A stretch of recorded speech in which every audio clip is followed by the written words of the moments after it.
Bismillahirrahmanirrahim. Assalamualaikum warahmatullahi wabarakatuh.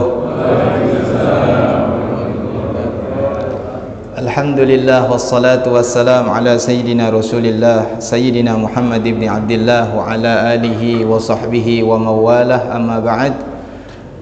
Ma'asyiral hadirin, bapak-bapak, ibu-ibu yang dimuliakan oleh Allah Subhanahu wa taala. Syukur alhamdulillah pada pagi yang mulia ini Allah Subhanahu wa taala masih memberikan kepada kita nikmat Islam, iman, taufik, hidayah yang disertai sehat wal afiat sehingga kita bisa melaksanakan ibadah rutinitas kita, salat subuh dengan berjamaah di masjidnya Allah Subhanahu wa taala. Ini nikmat besar ma'asyiral hadirin. Ini masjid sebagaimana disampaikan oleh baginda Nabi besar Muhammad sallallahu alaihi wasallam adalah tempat yang paling dicintai oleh Allah. Rasulullah sallallahu alaihi wasallam bersabda, ahabbul biladi ilallahi masajiduha. Tempat dari sebuah daerah yang paling Allah Subhanahu wa taala cintai itu adalah masjid-masjidnya. Fa insyaallah Allah kumpulkan kita di tempat yang paling Allah cintai. Mudah-mudahan ini sebagai tanda bahwa Allah sedang mencintai kita. Amin ya rabbal alamin. Oleh karenanya seyogyanya bagi kita kaum muslimin, hamba-hambanya Allah, mencintai apa yang dicintai oleh Allah Subhanahu wa ta'ala dengan menjadikan diri kita hobi, senang, gembira untuk senantiasa hadir di masjid-masjid Allah Subhanahu wa ta'ala. Ma'asyiral hadirin rahimakumullah. Ini hari udah hari keempat, betul? Hari keempat dari bulan suci Ramadan. Kita sudah menanti-nanti kedatangan bulan suci Ramadan. Minimal kita menanti sudah 2 bulan sebelumnya. Dari bulan Rajab kita senantiasa memanjatkan doa, Allahumma barik lana fi Rajab wa Sya'ban wa ballighna Ramadan. Kita senantiasa memanjatkan doa kepada Allah Ta'ala, ya Allah berkahi kami di bulan Rajab, ya Allah berkahi kami di bulan Sya'ban, dan sampaikan ke bulan Ramadan. Sekarang kita udah sampai nih di bulan suci Ramadan. Seakan-akan kalau kita contohkan, kita punya kawan, kita punya rekan. Tuh rekan kita, kawan kita di tempat yang jauh. Terus kita kabar-kabaran dengan kawan kita tersebut. Pokoknya ente kalau datang ke rumah anak, ente datang ke negeri anak, entar anak senengin ente, entar anak bakalan bahagiain ente. Terus kita berbicara dengan itu kawan kita. Ketika kawan kita datang, maka apa yang kita lakuin? Kawan kita gembirain, kita senengin, kita puasin itu kawan kita. Begitu juga bulan suci Ramadan. Ini bulan suci Ramadan sudah kita nantikan 2 bulan sebelumnya. Wah, sekarang bulan suci Ramadan udah datang nih di diri kita. Apa yang kita lakuin buat ini bulan suci Ramadan? Ayo kita gembirakan bulan suci Ramadan. Kita bahagiakan bulan suci Ramadan. Apa yang menggembirakan bulan suci Ramadan? Yang menggembirakan bulan suci Ramadan adalah dengan kita mengisi seluruh waktu kita lebih banyak untuk Allah Subhanahu wa ta'ala. Karena ini bulan suci Ramadan luar biasa, ma'asyiral hadirin wal hadirat. Ini adalah bulan istimewa. Bulan yang Al-Imam Muhammad Al-Ghazali dalam kitab Ihya Ulumuddin, beliau menukil sebuah hadis baginda Nabi besar Muhammad sallallahu alaihi wasallam. Beliau menyebutkan kullu hasanatin bi asyri amsalha ila sab'i mi'ati dhi'fin illa shiyam fa innahu li wa ana ajzi bih. Rasulullah sallallahu alaihi wasallam bersabda, setiap kebaikan itu dilipat gandakan 10 lipat ganda. Ila sab'i mi'ati dhi'fin, sampai 700 lipat ganda. Illa shiyam, kecuali puasa. Fa innahu li wa ana ajzi bih. Aku, puasa itu untukku dan aku yang akan membalas puasa tersebut. Jadi setiap amalan baik, mau itu sunnah ataupun wajib, yang kita lakukan untuk Allah Subhanahu wa ta'ala, di buku catatan amalan kita minimal itu 10. Contoh, tadi kita sholat subuh berjamaah. Itu kita sholat subuh berjamaah pagi hari ini berapa kali? Sekali. Tapi kalau kita ditunjukkan oleh Allah Subhanahu wa taala buku catatan amalan kita dari pojok kanan sampai pojok kiri, itu catatan sholat subuhnya berbeda-beda. Minimal orang yang mungkin kurang khusyuknya, orang yang mungkin kurang keikhlasannya di dalam sholatnya, minimal dapat 10 sholat subuh. Tapi kalau orang yang tinggi ikhlasnya, tinggi khusyuknya, maka paling mentok dia mendapatkan pahala 700 kali daripada sholat subuhnya. Jadi dia terlihat tuh, dia lihat di buku catatan amalan baiknya, terdapat 700 kali sholat subuh berjamaah. Lebih-lebih dalam hadis Sayyidina Salman Al-Farisi, Rasulullah Shallallahu Alaihi Wasallam di akhir Jum'ah di bulan Sya'ban sebelum bulan suci Ramadan, Rasulullah Shallallahu Alaihi Wasallam berkhutbah. Di antara khutbahnya Rasulullah, beliau mengatakan, man tagarraba fihi bi khaslatin faka'annama adda fardhatan wa man adda fardhatan faka'annama adda sab'ina fardhah fi ma siwah, atau kama qala Rasulullah sallallahu alaihi wasallam. Itu Rasulullah mengatakan, siapa orang yang mendekatkan diri kepada Allah dengan sebuah kebaikan, bi khaslatin minal khair, kebaikan baik itu sunnah maupun yang lainnya, maka dianggap seakan-akan dari sunnah tersebut dia melakukan sebuah kewajiban, sebuah kefarduan. Kalau dia melakukan sebuah kefarduan, maka seakan-akan dia melakukan 70 daripada kefarduan. Berarti kalau sholat subuh tadi wajib, karena ini bulan suci Ramadan, maka dikalikan dulu tuh 70. Jadi 70 kemudian dikali, kalau ikhlasnya kita pol, kalau khusyuknya kita pol, 700 dikali 70 hasilnya berapa itu? 49.000. Alhamdulillah. Itu mentok tuh amalan kita, baik itu sholat, baik itu sedekah dan sebagainya, mentoknya segitu deh. Ibarat kata kalau diumpamakan tuh amalan soleh itu punya gentong-bentong, punya apa? Wadah-wadah untuk amalan-amalan pahala kita, pahala dari amalan kita. Nah, kecuali puasa, kata Allah Ta'ala, illa shaum fa innahu li wa ana ajzi bih. Kata Allah Subhanahu wa taala, kecuali puasa. Kalau puasa itu buat saya, dan aku yang akan membalas puasa tersebut. Ini ulama memaknakan hadis tersebut, hadis kursi, dengan dua arti. Arti yang pertama adalah bahwa puasa ini saking besarnya pahalanya sampai puasa itu enggak diletakkan di buku catatan amalan kita. Tapi puasa itu disimpan sama Allah Subhanahu wa ta'ala. Itu makna yang pertama tuh, saking besarnya tuh pahala puasa. Yang kedua maknanya, artinya adalah nanti ketika di persidangan Allah Subhanahu wa ta'ala, itu setiap hamba Allah itu disidang, dan persidangan Allah ta'ala nggak ada sama sekali satupun yang dizalimi, sehingga digambarkan oleh baginda Nabi besar Muhammad SAW, itu di antara hamba-hamba Allah ada yang bawa segunung, 2 gunung daripada pahala yang dia miliki.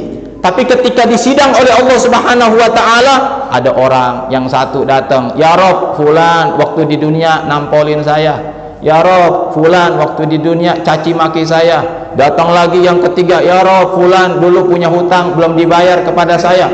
Setiap orang yang nuntut, pada saat itu dendaan tersebut nggak bisa dibayar pakai duit, karena nggak ada duit lagi. Adanya apa tuh?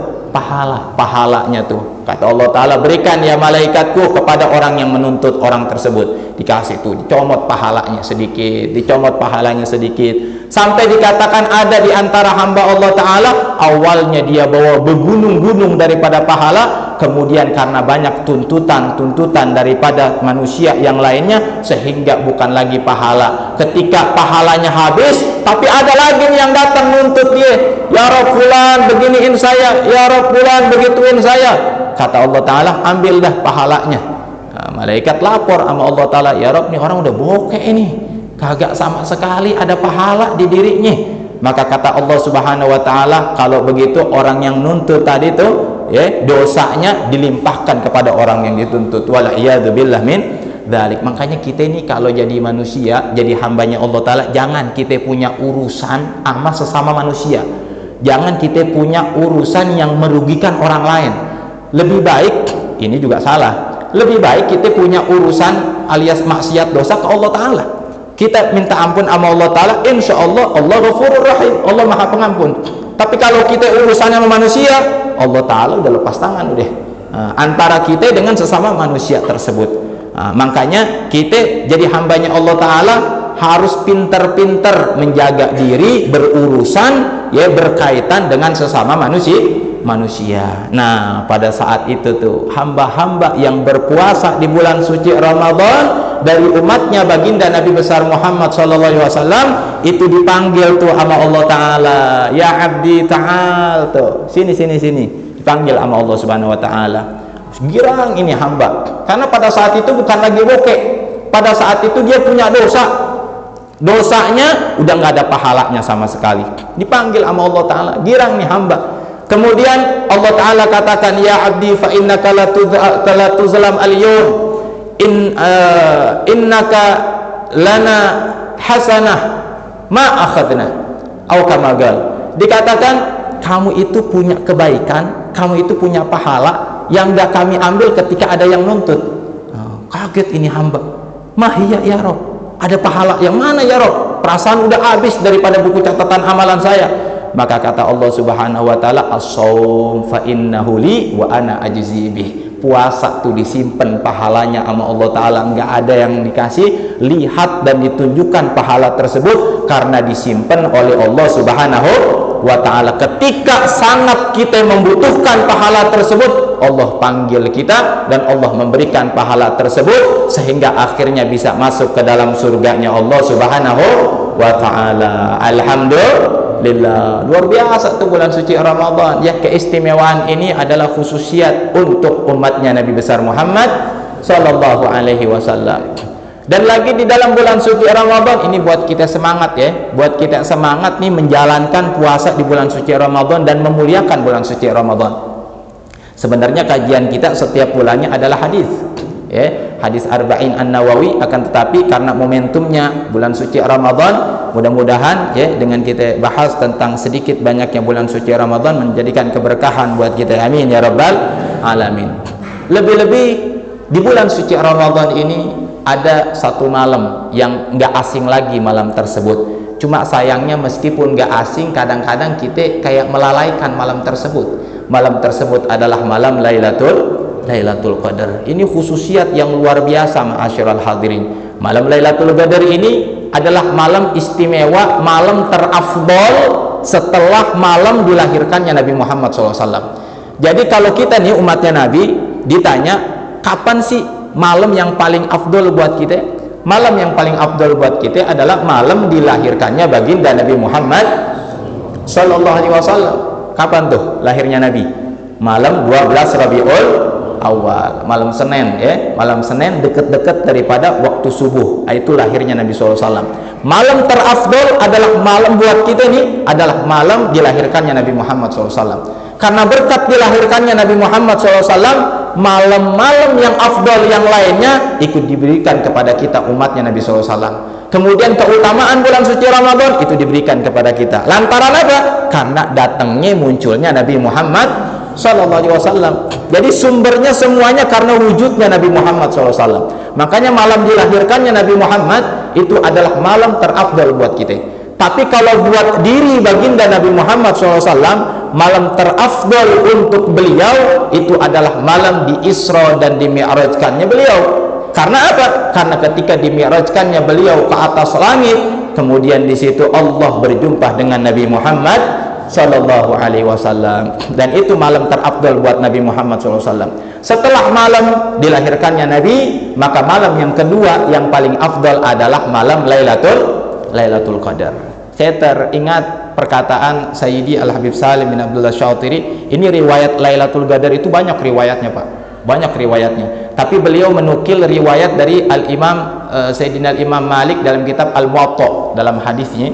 Di situ ada keterangan bahwa ketika dimi'rajkan Nabi Muhammad SAW di Isra dimi'rajkan di langit kelima tepatnya, itu Rasul SAW ditunjukkan al-mashhad, sebuah pemandangan di mana Rasulullah melihat al-anbiya wal mursalin, para nabi dan para rasul. Ada yang lagi sujud, ada yang lagi ruku, ada yang lagi qiyam, macam-macam dah tuh keadaannya. Nah kemudian Rasulullah ditunjukkan apa?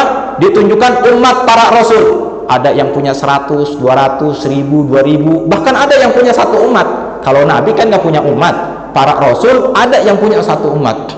Setelah itu Rasulullah SAW melihat ada satu umat gede banget, banyak banget di satu ufuk.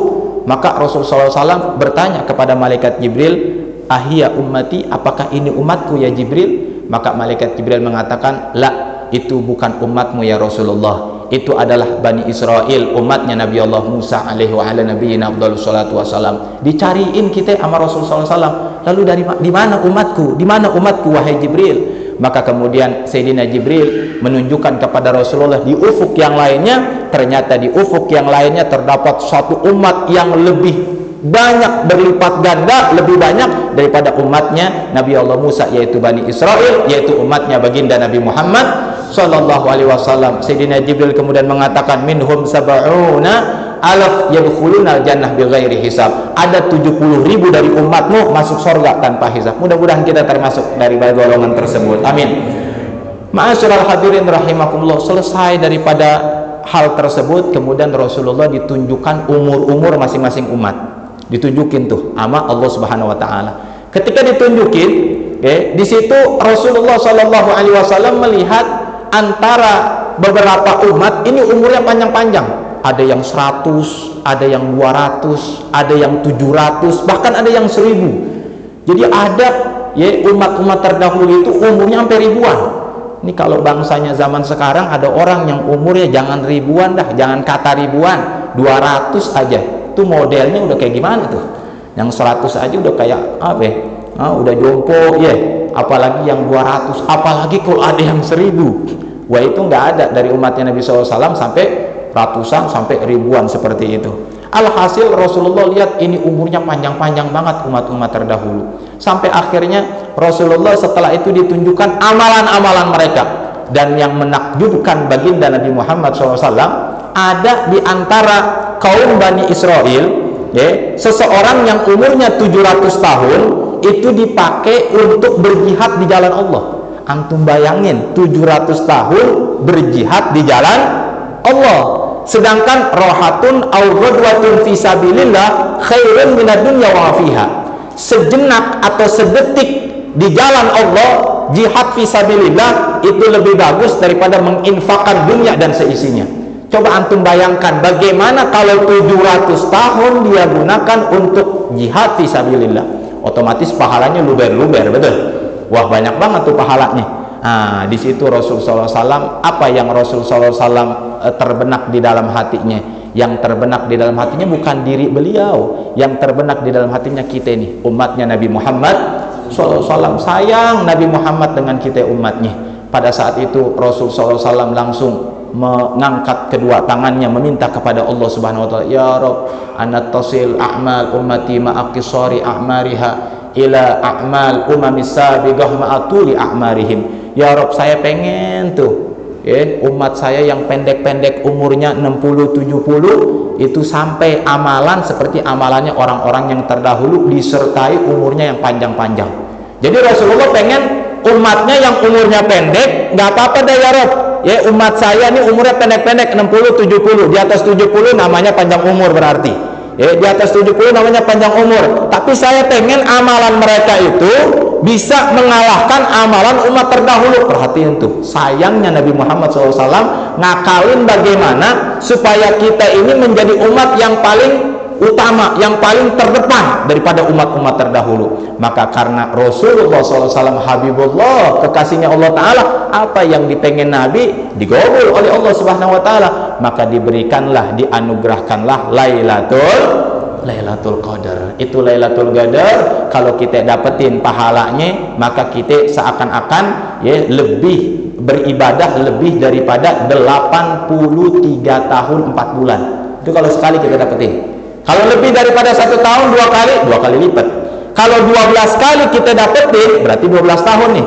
12 kali kita dapetin, kalau antum hitung kurang lebih 1000 tahun lebih afdol beribadah daripada 1000 tahun beribadah. kalau 12 kali dapat Lailatul Qadar. Alhamdulillah. Wah, kita udah dapetin puasa berapa kali? Lebih dari 12 kali. Sehingga insya Allah kalau kita dapetin tuh Lailatul Qadar setiap tahunnya sampai 12 kali, kita dapetin tuh pahala lebih bagus daripada 1000 tahun ya beribadah 1000 tahun. Bib, bagaimana tuh dapetin pahala Lailatul Qadar? Dapetin pahala Lailatul Qadar itu minimal kita sholat maghrib, sholat isya, sholat tarawih, dan sholat subuh berjamaah. Terus Lailatul Qadar adanya kapan, Bib? Awal mula Lailatul Qadar itu bertepatan di tanggal 17 Ramadan. Awal mula. Kemudian setelah itu ditaruh di malam yang tidak ditentukan oleh Allah Subhanahu wa taala. Alhasil ketentuannya adalah dari awal bulan sampai akhir bulan. Udah kita nggak usah nanya kira-kira Lailatul Qadar datangnya kira-kira malam kapan ya, nggak usah nanya. Pokoknya kalau antum sholat maghrib, sholat isya, sholat tarawih, sholat subuh berjamaah, apalagi di masjidnya Allah Subhanahu wa taala, dari awal bulan Ramadan sampai akhir bulan Ramadan, dipastikan antum dapetin pahala Lailatul Qadar. Selesai udah. Karena minimal dapat pahala itu, untuk mendapatkan pahala Lailatul Qadar itu melakukan itu semua. Kalau yang lebih dahsyat lagi ya, mengisi malam-malam Lailatul Qadar dengan ibadah-ibadah, membaca Quran, berzikir kepada Allah Subhanahu wa taala. Dahsyat nggak bulan suci Ramadan? Istimewa ya.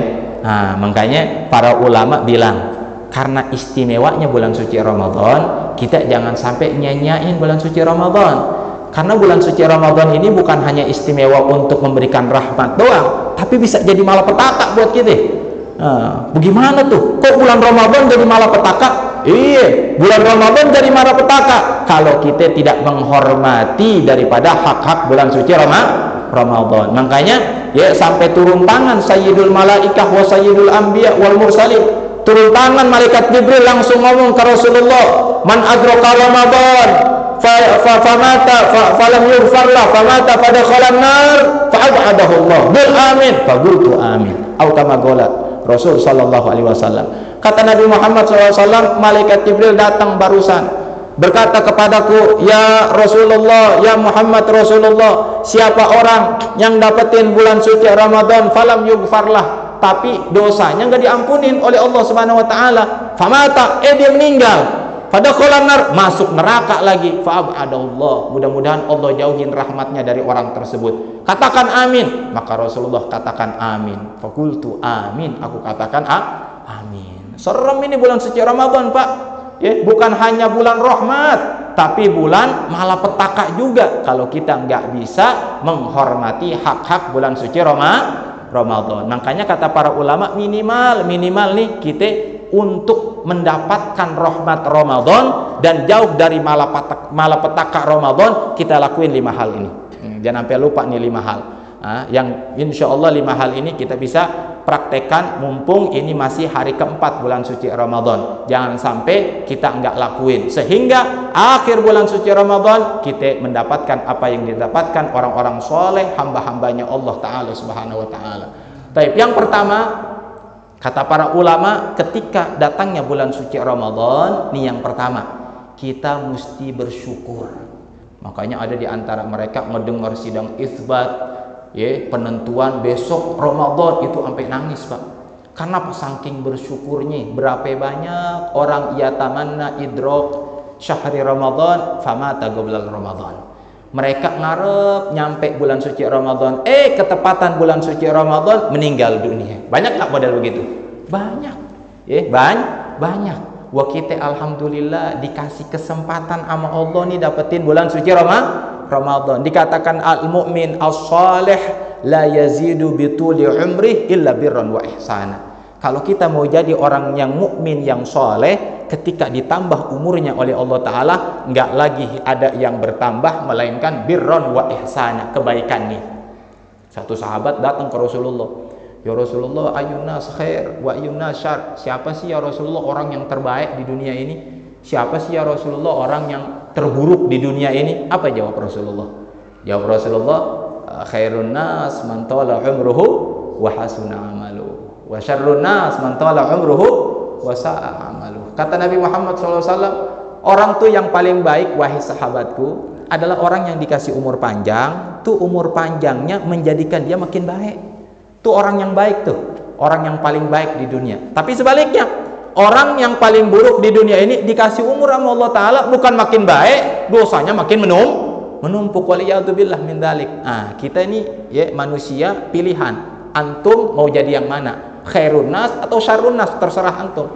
Nah, ketika antum pilih menjadi khairun nas yang dikatakan oleh Nabi Muhammad SAW sebaik-baiknya manusia, ayo dong kita bersyukur. Bersyukur dengan kita diberikan kesempatan bulan suci Ramadan, mengisi bulan suci Ramadan dengan berbagai macam ibadah. Tapi jangan kebablasan. Apa makna kebablasan? Kebablasan itu dikasih umur oleh Allah Subhanahu wa taala seakan-akan dirinya bakalan hidup selamanya di dunia. Lah, ada satu sahabat Nabi, hubbi Rasulillah, kecintaan dari kecintaan Rasulillah. Siapa orang tersebut? Sayyidina Usamah. Sayyidina Usamah bin Zaid bin Harithah.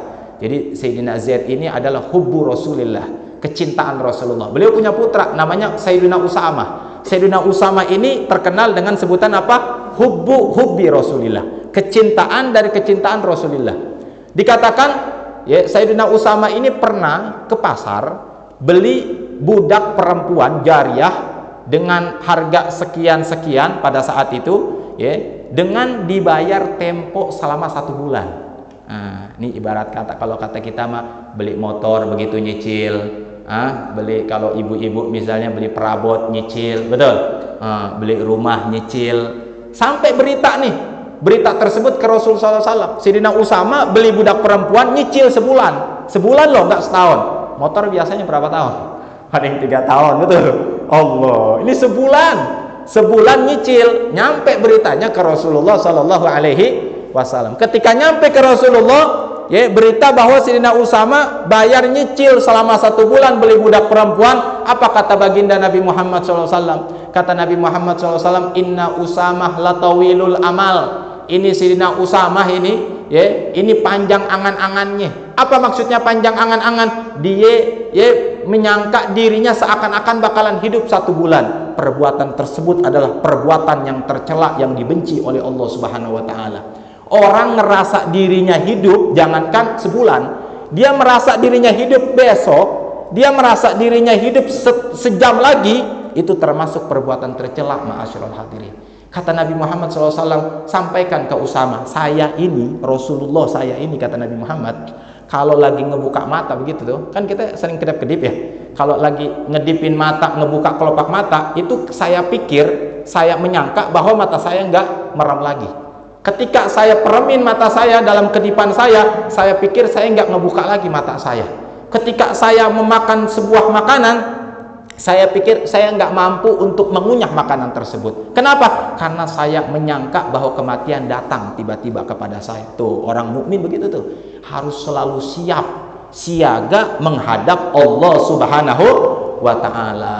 Berarti di situ satu gambaran dari Nabi Muhammad SAW, hidup jangan suka nyicil, jangan suka menyicil, jangan suka memaksakan diri. Punya duit beli, nggak punya duit jangan suka nyicil, karena nyicil itu bagian daripada tulul amal, daripada seakan-akan antum nih ngerasa pede istilahnya hidup dengan jumlah cicilan tersebut. Nyicil 3 tahun kan seakan-akan jawabannya seakan-akan antum bakalan dihidupin oleh Allah Ta'ala selama 3 tahun. Nggak boleh orang mukmin seperti itu. Orang mukmin harus siap siaga selalu, di depan dirinya ada kematian, sehingga selalu beribadah kepada Allah Subhanahu wa taala. Nah, jadi intinya yang pertama adalah bersyukur. Ayo kita isi nih, kita isi ibadah, kita isi ketaatan di bulan suci Ramadan ini. Pertama bersyukur. Yang kedua, kata para ulama, kita menghadapi bulan Ramadan ini bisurur wal farah, girang, gembira. Ada di antara kita kadang-kadang karena biasa melepus siang hari, ini lama amat ini maghrib ya, ini udah asam banget ini mulut. Nah, kadang-kadang begitu kita, kayak ngeluh banget puasa, ini aus amat ini, mana tengari bolong begini panas banget lagi. Nah, itu kalimat kadang-kadang edah begitu tuh. Nah, baik tuh, itu bagian daripada sesuatu yang membuat hatinya nggak girang dengan puasa di bulan suci Ramadan. Jauhin tuh kalimat-kalimat begitu. Harus girang. Mukmin itu umatnya Nabi SAW jalanin puasa harus gembira, harus semangat. Karena bagian semangat itu adalah bagian daripada amal sholihah al-qalbiyah, amalan soleh hati. Bahkan yang paling seram ini Syekh Ibnu Hajar Al-Haytami, beliau mengatakan dalam kitab Al-Jawazir, dikatakan bahwasanya orang yang yataman nabi zawal Ramadan, orang yang suka ngeluh dengan bulan suci Ramadan, itu termasuk orang yang mendapatkan dosa, dan dosa tersebut dosa besar. Na'udzubillah min dzalik. Jadi jangan suka ngeluh dengan bulan suci Ramadan, karena itu bagian daripada dosa besar. Girangin diri, seneng kalau mau puasa itu, Allah seneng, gembira karena dikasih kesempatan berpuasa di hari tersebut. Ini yang kedua. Kemudian yang ketiga, yang ketiga, bekal kita supaya enggak tersia-siakan bulan suci Ramadan adalah an-na'ud al-uddah bil jid wal ijtihad. Kita harus bersiap siaga dengan sungguh-sungguh. Bagaimana mengisi daripada hari-hari dan malam-malam bulan suci Ramadan kita dengan berbagai macam kegiatan ibadah. Kata para ulama, nggak bisa kita dapetin itu semua illa bitanzimil awqat, kecuali kita ngatur waktu. Jadi kita ini mumpung sekarang hari keempat, bikin jadwal. Ima tersurat atau tersirat. Antum semisal mau bikin jadwal ditulis, afdol, bagus. Ataupun antum langsung memanage atau mengatur waktu antum itu di otak langsung. Oh, jam sekian ngapain, jam sekian ngapain. Itu harus di-manage waktunya. Nah, di antara yang dianjurkan untuk diatur waktu kita, dijadwalkan waktu kita, yang pertama urusan qiraatul Quran, baca Quran. Jadi antum harus tentukan baca Quran, misalnya sambil menunggu fajar, sambil menunggu subuh, baca Quran setengah jam. Itu setiap dari awal malam Ramadan sampai akhir terus jam segitu. Atau misalnya waktu asar, dekat-dekat asar, atau setelah sholat asar sambil menunggu dekat-dekat maghrib. Nah, ketika dekat maghrib antum isi dengan doa. Tapi sebelum dekat-dekat maghrib antum isi misalnya dengan qiraatul Quran. Atau semisal sebelum tidur, habis taraweh, sebelum tidur baca setengah jam. Hatta antum dapat sekebet, dua kebet, selembar, dua lembar, jalanin. Karena memang dengan seperti itu antum bakalan dapetin keberkahan daripada waktu. Makanya waktu itu dalam satu hari satu malam berapa jam? 24 jam. Tapi sebenarnya waktu itu kalau antum belajar tentang keberkahan waktu, dari pojok kanan sampai pojok kiri waktunya kita berbeda-beda. Ada yang sekian jam, ada yang sekian jam. Kita nggak percaya. Syekh Abdurrahman As-Segaf, beliau itu baca Quran malam 4 kali hatam, siang 4 kali hatam. Antum coba bayangin itu gimana bacanya ya. Itu hatam ngetrek gigi 4 juga kayaknya nggak keburu juga itu. 4 kali hatam siang, 4 kali hatam malam. Turun dikit dah Imam Syafi'i. Imam Syafi'i itu kalau bukan bulan Ramadan, beliau ngatamin Quran 1 kali satu hari satu malam. Tapi kalau bulan Ramadan 2 kali beliau hatamin setiap hari. Berarti Imam Syafi'i itu kalau bulan suci Ramadan, kalau harinya 60 hari bulan suci Ramadan, berarti ngatamin berapa kali? 60 kali hatam Quran. Nah, kita kadang-kadang kebayang tuh bacanya gimana ya. Padahal Imam Syafi'i itu bukan baca Quran doang loh. Imam Syafi'i itu hari-harinya ada tidurnya juga, ada ngajarnya juga, ada baca kitabnya juga, ada nyari nafkah juga buat keluarganya. Sama kayak kita, tapi kok bisa ngatamin Quran sehari 2 kali? Ada ternyata kuncinya, ada ternyata di situ buat kita tahu tuh kenapa dia bisa melakukan seperti itu. Ternyata diatur waktu kita, diatur tuh jam sekian baca Quran, tapi diatur setengah jam. Coba antum merasakan, di hari pertama setengah jam antum dapetin berapa lembar. Nanti kesininya kalau antum sudah dapetin keberkahan waktu, setengah jam awalnya dapat 2 lembar bisa 1 juz. Itu percaya nggak percaya, karena memang Allah berikan keberkahan waktu kepada orang-orang yang mengatur waktunya. Jadi jangan asal jeblak batok begitu doang. Udah pengen baca Quran, nggak pengen baca Quran, udah nggak baca Quran. Jangan begitu, harus diatur jam sekian baca Quran. Itu yang pertama. Yang kedua, antum harus atur tentang tidurnya antum. Nah, tidur ini harus diatur. Karena kata para ulama, berapa banyak orang tidur sebelum bulan Ramadan sama di bulan Ramadan itu banyakan tidur di bulan Ramadan. Berdalihkan dia pakai dalil naumus shaim ibadah. Tidurnya orang puasa ibadah. Udah tidur aja udah dah. Yang penting mah dapat ibadah. Nah, itu salah paham. Ya, Rasulullah sallallahu alaihi wasallam nyampein begitu tuh biar nyemangatin kita umatnya. Rasulullah bilang naumus shaim ibadah, tidurnya orang puasa itu ibadah. Maksudnya apa? Kalau tidurnya aja ibadah, ayo dong ente ibadah sama Allah Ta'ala. Kalau tidurnya aja ibadah, wah bagaimana kalau ente zikir, wah bagaimana kalau ente baca Quran, wah bagaimana kalau ente qiyamul lail, gitu maksudnya.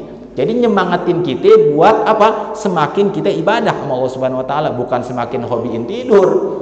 Lebih banyak tidurnya di bulan suci Ramadan. Makanya ada satu perkataan seperti ini, man akala kasiro syariba kasiro, waman syariba kasiro nama kasiro, waman nama kasiro hurima kasiro, waman hurima kasiro jaa yaumal qiyamati faqiro.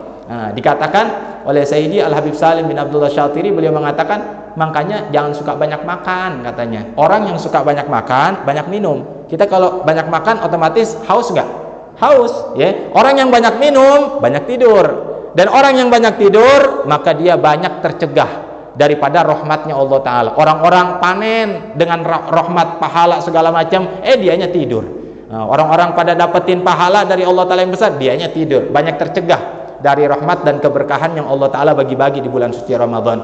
Siapa orang yang tercegah dari itu semua, maka ja'a yaumal qiyamati faqiro, datang di hari kiamat dalam keadaan fakir. Tuh, makanya ya, atur jam sekian, itu ente tidur jam sekian, jangan sampai melebihi daripada 8 jam kata Imam Ghazali. Kemudian yang ketiga yang perlu diatur adalah apa? Al-kasab wasyughul, ya, jam-jam antum berbisnis, jam-jam antum cari nafkah, itu harus diatur. Karena memang godaan di bulan suci Ramadan ini luar biasa. Pedagang-pedagang ya yang biasanya kagak laku di bulan suci Ramadan laku. Di tempat saya di Condet itu ya, itu jual takjilan ngederet penuh-penuh. Tapi kalau maghrib itu pada habis semua, luar biasa. Jangan sampai tuh kita berbisnis di bulan suci Ramadan, nyari dunia di bulan suci Ramadan, melalaikan kita daripada nyari pahala buat akhirat kita. Jadi kita jadwalkan pekerjaan kita. Itu 3 yang paling penting. Kemudian ini waktunya cukup nggak? Udah ya, sampai di sini ya. Ada 3 perkara yang bawa tuh ya, di bulan suci Ramadan. Yang keempat dan yang kelima singkat saja ya. Yang keempat ini antum isi bulan suci Ramadan ini dengan berbagai macam sunnah. Tadinya kita mau baca sunnah-sunnahnya, masya Allah ya, bulan suci Ramadan saking banyaknya keutamaan sampai nggak cukup waktunya.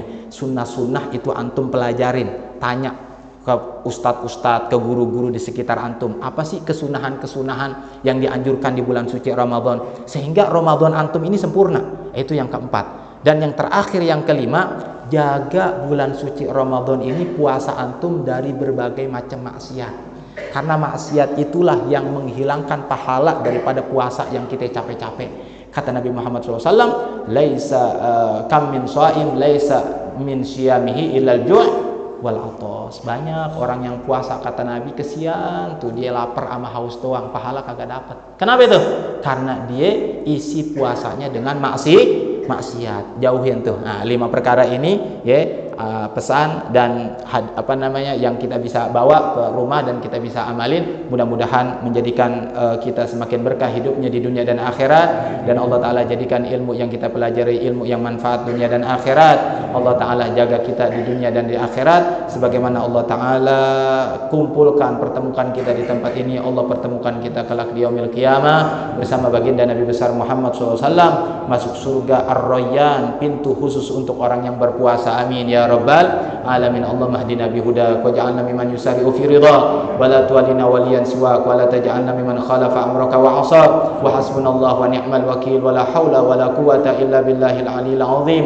Barikillahumma lana fi syahri ramadan, barikillahumma lana fi syahri ramadan, barikillahumma lana fi syahri ramadan wa a'inna 'ala siyam wal qiyam wahfadna minal atham. Rabbana atina fid dunya hasanah fil akhirati hasanatan wa qina adzabannar wa qina adzabannar wa qina adzabannar. Sallallahu alaihi wasallam Muhammad an-nabiyil ummi wa alihi wasallam bi fadli subhana rabbika rabbil izzati amma yasifun wa salamun alal mursalin walhamdulillahi rabbil alamin. Kurang dan lebihnya al-fakir mohon maaf. Assalamualaikum warahmatullahi wabarakatuh.